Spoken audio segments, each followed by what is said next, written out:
must die. She could not protect his heart. You don't understand! I'm not supposed to feel this way! How is this better? It isn't better, it's healthier.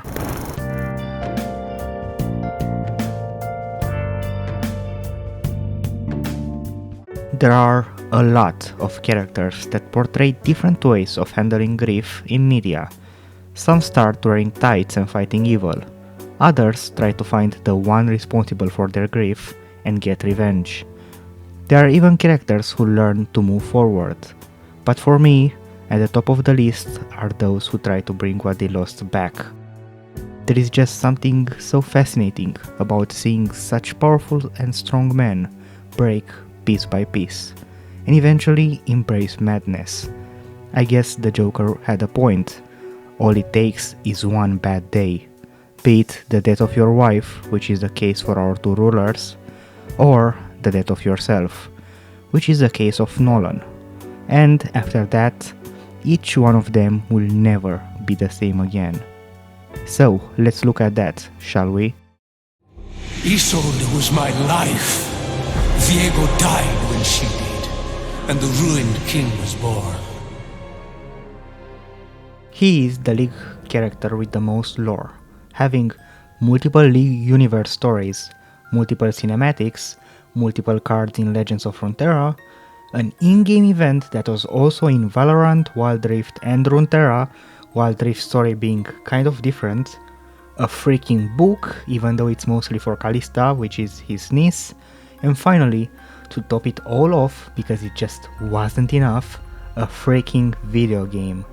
So, with all this lore, what's his story? Viego is the current king of Camavor, which is basically Camelot, his sword sanctity being similar to Excalibur, since not anybody can wield it. He originally wasn't the ruler of Camavor, that was his brother, this name, but said brother died tragically in battle, and thus Viego was thrown on the throne, with basically no experience and very high expectations. Magically though, he managed to actually do a decent job at ruling thanks to the advice he got from his niece, Kalista. The decent job would not last long though, because he eventually met her, Isolde, a peasant seamstress. Contrary to what some people believe, their love was mutual. We confirmed that through the book. He didn't force her.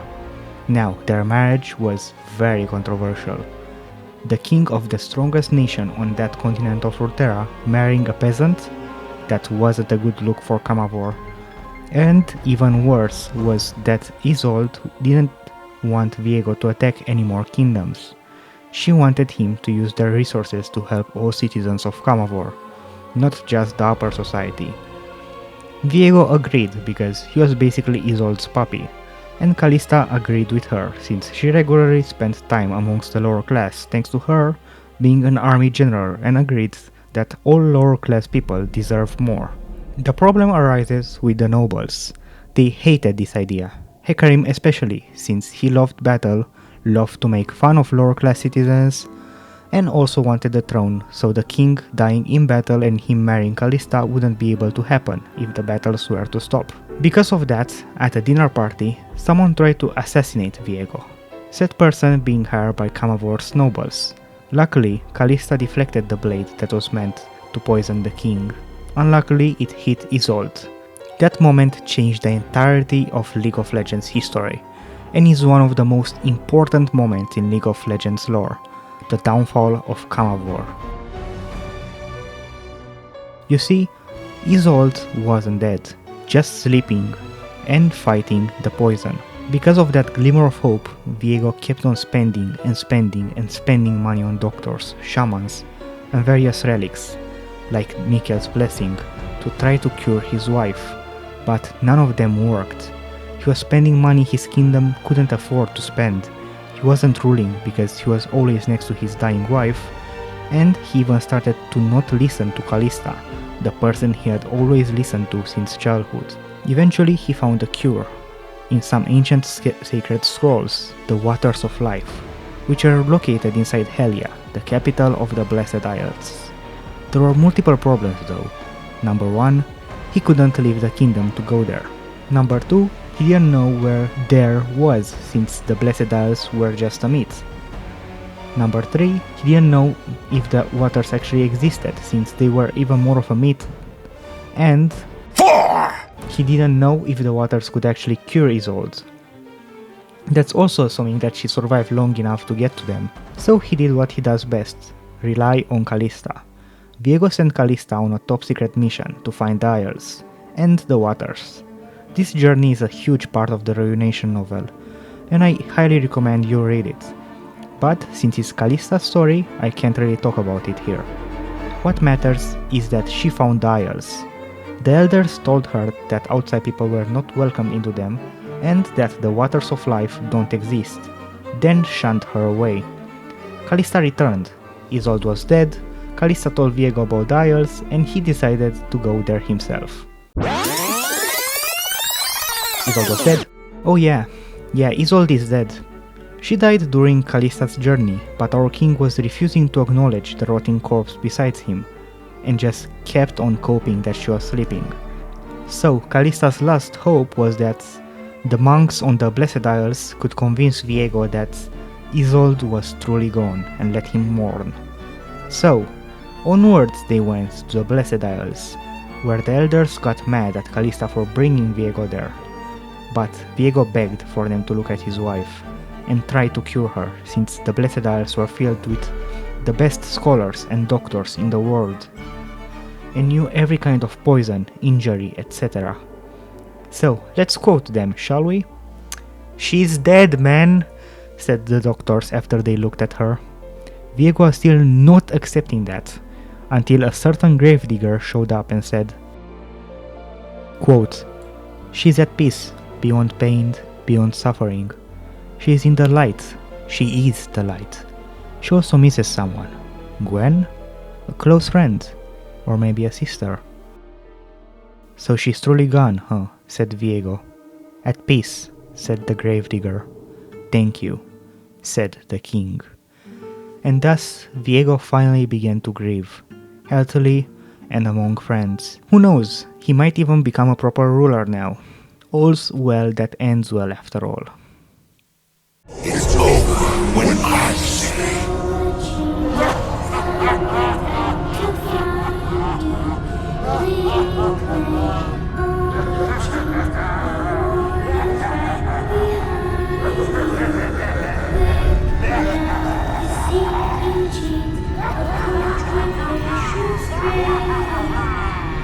There's nowhere to hide.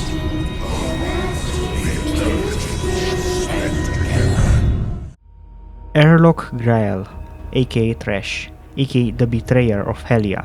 Callista wanted to leave. Nuno wanted to leave. Ledros wanted to leave. Viego wanted to leave. But then Thresh came. He told Viego that the elders had lied, that there was a way to bring Isolde back, and that the waters of life existed, but the only way to it was through them. So Viego gave the order, an order that Callista and Ledros opposed, but the king and the Iron Order were too strong. And through a gruesome massacre, Viego, Thresh and Isolde made it to the waters of life. Thresh was planning on just killing the king there, but he was also curious if the legends were true and the waters could actually revive the queen, so he let him use them. Thus Viego submerged Isolde in the waters of life. Unbeknownst to him, in those waters was a word rune, the Shard of Hope. Desperation begets folly, and none were more desperate than Viego. The water did bring Isolde back, but at a great cost. She was in pain, no longer at peace, as the monk put it, because the waters ripped her out of the afterlife, and filled her with pain. The power of a war rune is truly scary. Isolde's broken spirit took Sanctity, Viego's blade, and stabbed him through the heart with it. Viego didn't care though, because he finally got his queen back. He was happy. Again, the story doesn't end here. Sanctity is special. It absorbs the souls of those impaled by it. But the waters of life were also special and heal anything inside them. So Viego was caught in an endless loop of dying and getting revived, No wonder he went mad. Eventually, the loop broke. The rune got overwhelmed and all of Hellia exploded, taking the entirety of the Blessed Isles with it and creating the Shadow Isles, a land where there is no life or death, there is only unlife. An agonizing state in which you are at the edge of death, constantly in pain, not being able to think clearly, and just having your worst emotions taking over you. Even worse, he controls you. You constantly hear him, and if your soul is weak enough, you do nothing but be a mindless slave for him. Viego, the Ruined King.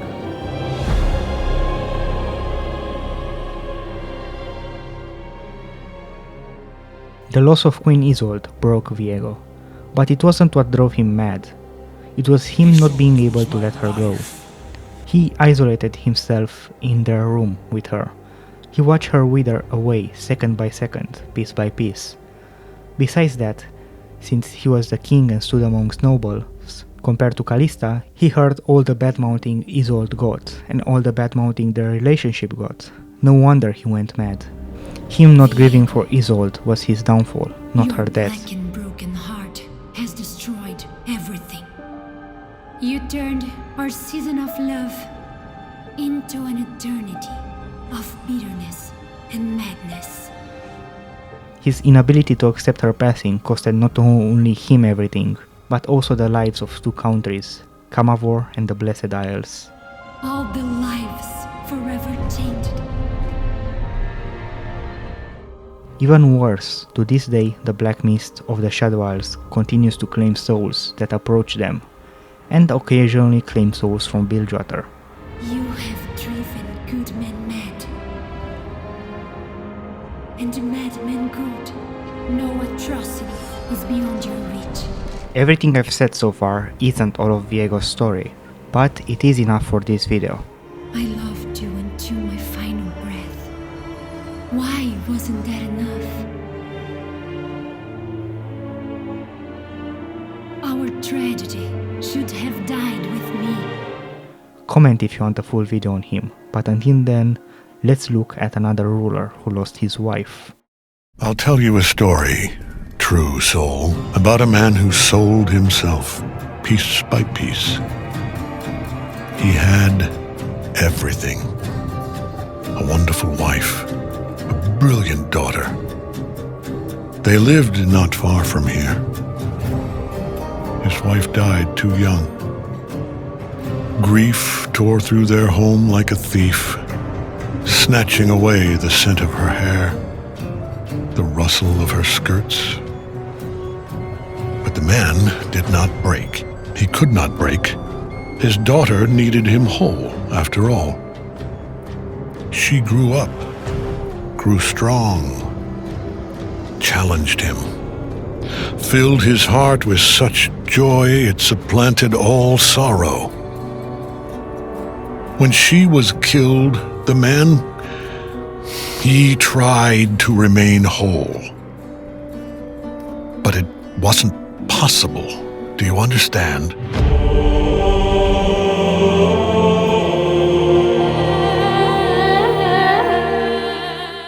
The villain of Baldur's Gate 2nd Act, General Kethric Thorm, also known as the Undead General.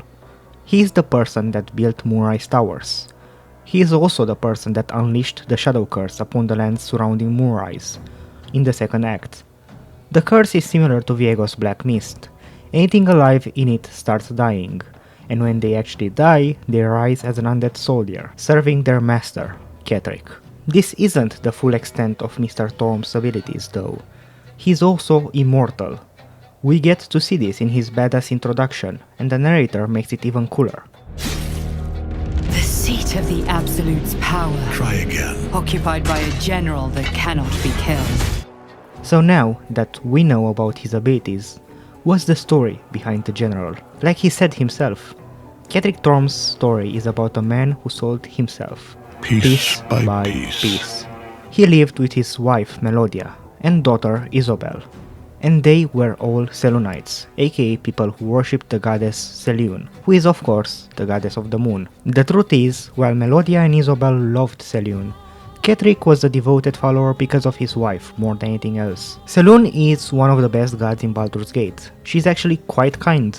When you play as Shadowheart, aka Best Girl, aka Shadow Cutie, you start off as a follower of Selûne's sister, Shar, and you start to understand just how bad of a god Shar is, how demanding she is, and how controlling and power-hungry she is. Her followers are just pawns in her game. But through story missions in Act 2, you can disobey Shar and choose to become a Selûnite. After becoming white-haired Shadow Cutie, you start to understand just how big the difference between Selûne and Shar is. Suddenly, Shadowheart doesn't hate herself and life. Suddenly, she doesn't have a voice in her head 24/7 telling her what to do. Suddenly, both Shadowheart and the aura around her is filled with compassion and light. And all of that is because of Selûne. Sadly for Kethric, even though he built a tower for the moon goddess, his wife still died. As the man himself said, grief tore through their home like a thief. But unlike Viego, Kethric didn't break. He managed to kind of keep it together. Not for himself, but for his daughter, Isobel. And that managed to fulfill Kethric. Seeing his daughter grow up made his sorrow disappear. Even more so when she became strong enough to challenge and beat him in battle. Compared to our ruined king, Kethric managed to grieve his dead wife, and because of that, his daughter grew up splendidly. So splendidly that she got together with Dame Ailyn, also known as the Night Song, and also known as Selûne's daughter. Selûne may have not been able to save her mother and Kethric's wife, but her child was sent to make sure that her most loyal followers don't have to suffer the same fate as she did. Of course, that didn't work. Isobel, even though she was dating Selûne's child, still managed to die, Ailyn failing to protect her. Ailyn was her name, an angel of Selûne's own brood, sent to guide and guard my line, until she failed me. This time Kethric couldn't keep it together. In his words, he tried. He really tried. But it just wasn't possible. And I, for one, understand him. When she was killed, the man, he tried to remain whole. But it wasn't possible. Do you understand? His daughter dying and Dame Ailyn's incompetence made him change, made him become a follower of Shar, in the hopes that the same way Shar erased Shadowheart's memories of her dead parents, she could erase his memories of his dead family. But gods are gods, and we are just pawns in their game. Shar may have promised Kethric the erasure of his memories, but why would she erase them? After all, Kethric's sorrow and grief was both his and her fuel. The more in pain he was, the stronger both himself and the goddess became, and under her guidance, Kethric did the unthinkable. In his rage at Ailyn over his dead daughter and her incompetence of not being able to do her one job of protecting her, he imprisoned her, imprisoned the Night Song, imprisoned Selûne's daughter, and she is now the very being that supplies him his immortality. Kethric. I welcome the sight of him after these 100 years. He whose immortality I supply with my very soul. Now she is Night Song, source of my greatest strength. Finally being useful to him, and finally showing Selûne just a part of the grief and sorrow that he feels. After that, Kethric began to create armies for his new god, hoping that she'll finally fulfill her part of the deal. This, of course, didn't happen. Now, I have no idea how, since he was technically immortal thanks to the Night Song, but he died under Shar's guidance, or maybe because of her guidance. So apparently he wasn't immortal yet, he was immortal after he got revived. Right now he is not immortal, and the reason why the Night Song is imprisoned is so Shar's followers can kill her and become Dark Justiciars. And also he died because somebody made a pact with a devil that's included Kethric dying or something like that. So the only way Kethric managed to die was by somebody literally making a deal with the freaking devil. With his death, the black mist, I mean the shadow curse, began to spring from him and turned the area around Moonrise into the shadow cursed lands. Again, a place where the living become the dead and the dead become the living. After about 150 years of being dead, his new lord, new god, Merkel, the god of death, promised him his daughter in exchange for his services.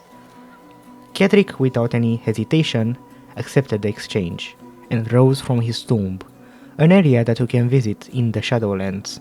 With his new life and god, his daughter Isobel refused to associate with him anymore.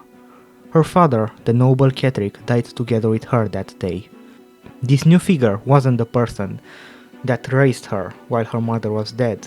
He was someone else, someone whose soul was poisoned by the god of death and the lady of darkness. He wasn't Kethric Thorm anymore. He was the Undead General, the chosen of the Absolute, and he made sure that everybody in Moonrise knew this. His soul was poisoned by the god of death. I pledged my body and soul entire to God who promised me my daughter could be returned to me. That is the power my lord Merkel has granted me. There is no redemption, can't you see? It is too late. If Melodia could see all I've done, she'd know. She'd know her husband died long ago with Isabel. Unlike Isabel, he could not be brought back. This is the story behind the beginning of Act 2, but from here Kethric can take two paths based on the player's actions. He can try to repent for his sins, realize that his actions ever since his daughter's death would be resented by his late wife and are currently resented by his revived daughter. Or, by you killing Isobel, he can go truly mad, because his Lord Merkel cannot revive her again. That makes all of his atrocities, all the things he did to serve both Shar and Merkel, in vain. Because at the end of the day, everything was to either hear the voice of his daughter again, or completely forget it. Instead, he got to lose her again. And even worse, he got to lose her to someone who he trusted. You, the player. You've been busy, true soul. I heard how you helped Balthazar. He's returned to Moonrise with the Night Song in his possession.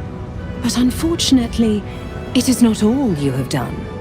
You visited Last Light, and you brought about the deaths of everyone who sheltered there. But General Thorm wanted one of them returned to Moonrise alive. The cleric Isabel. Thanks to your interference, she is dead, and the General is most displeased. Every god I have served in my daughter's name. And it almost came to nothing because of you. I've retrieved my daughter's body, the one you so ruthlessly injured. She will live again. I want you to pay for what you have done.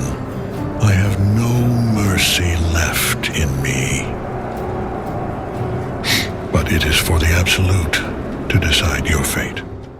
Viego never got the chance to grieve, because he always hoped that Isolde would wake up, and when he finally understood that she isn't coming back to the world, to him, thanks to Yorick, Thresh pulled him back into his pit of despair and ruination.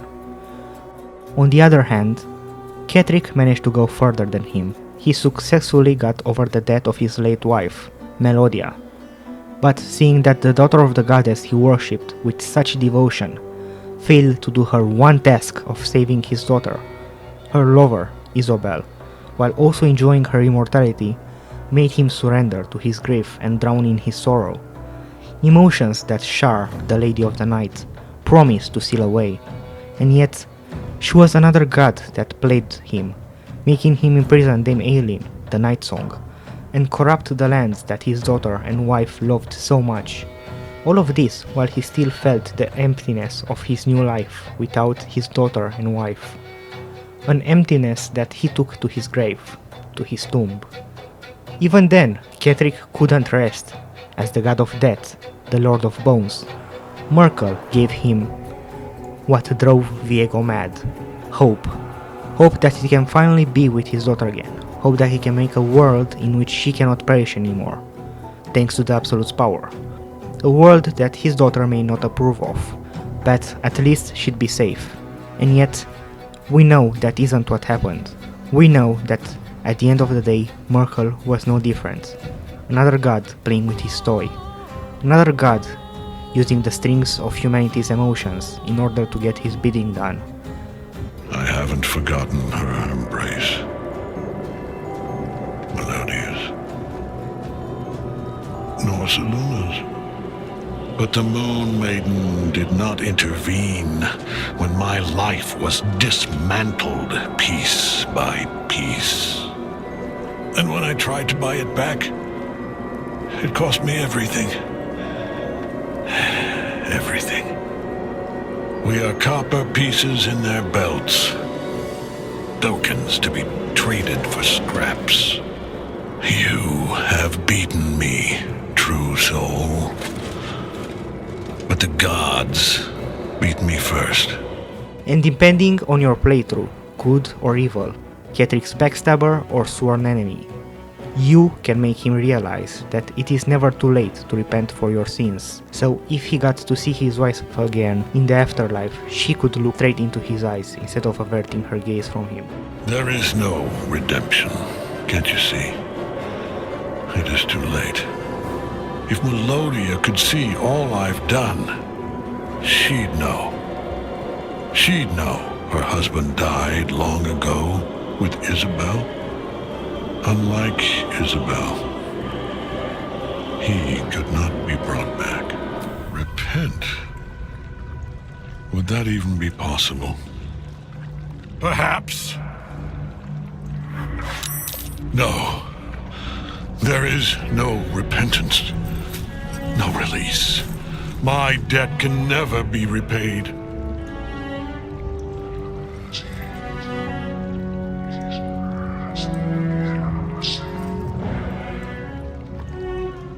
He is here. He is watching. He is listening. He is...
Both rulers, King Viego and General Thorm, lost someone close to them, and the promise of hope together with the power of forces neither of them could comprehend, like the Shard of Hope and Merkel and Shar, made them project their grief and sorrow onto everybody else, dooming countless lives and eventually even hurting those they wanted to save, Isolde and Isobel.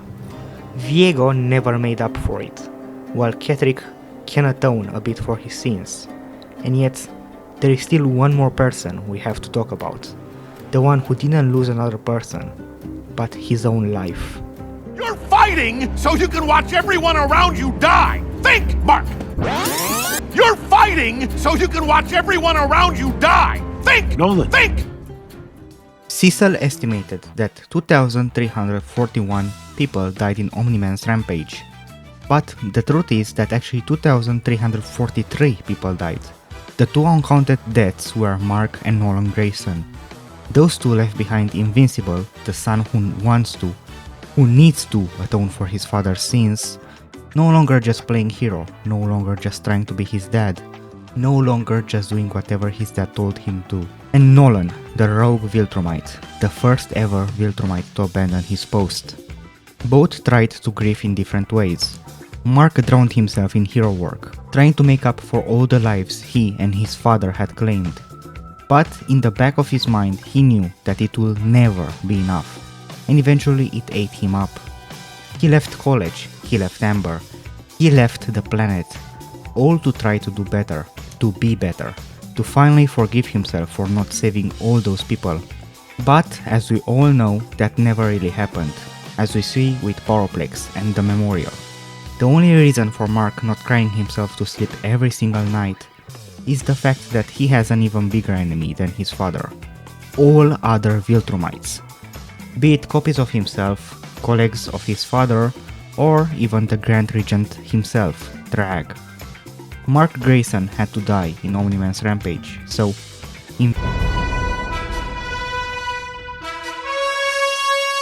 would rise up from his ashes and be a hero. Not for his own amusement, not for his father or his mother, but because the world needed him. And a hero always answers the call. FYI though, this epic speech is pretty wasted, since in general Mark sucks as a hero, and I don't mean that because he keeps losing, but because of scenes like when he refuses to help in the Invincible war so he could stay with Eve, or when he refused to help Titan in the first season. So I guess we should look at his father then. Nolan is a Viltrumite, but not just any Viltrumite, he is the Empire's most loyal soldier. That's why he was sent to find and eliminate weapons that could present a threat to Viltrum, like Space Racer. After getting rid of those threats, he was sent to Earth for two reasons. Number 1, to conquer it for Viltrum, and number 2, to see if offsprings bred with humans were suitable for the Empire. After arriving on Earth, the director of the GDA, Cecil Stetman, greeted him and recruited him as one of Earth's mightiest heroes, Omniman. Secret identity, Nolan Grayson. In this time, Nolan married his pet, Debbie, and had a son, Mark. Mark knew about his father's hero job ever since he was a child, and always wanted to be like him.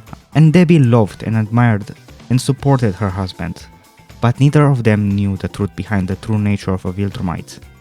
The only people suspecting it being the GDA. So 16 years pass after Mark has been born, and he still has yet to get his powers.